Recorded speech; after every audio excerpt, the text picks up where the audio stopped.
Καλημέρα σας. Μπορώ να σας απασχολήσω για λίγο?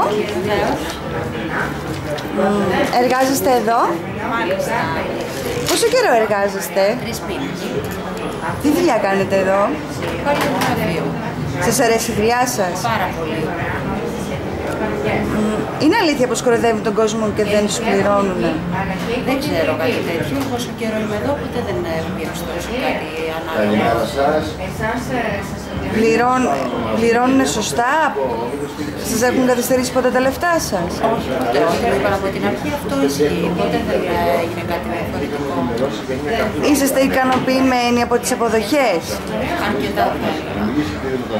Θα θέλατε να πάτε να εργαστείτε κάπου αλλού? Δεν νομίζω ότι θα μπορούσε και στην εποχή που ζούμε θα μπορούσαμε να πούμε και κάτι διαφορετικό. Γιατί άλλο να ψάξω? Που έχουμε μια καλή εργασία, αξιοπρεπή εργασία, καλό περιβάλλον και καλό μισθό, για ποιο λόγο να ψάξω για κάτι άλλο?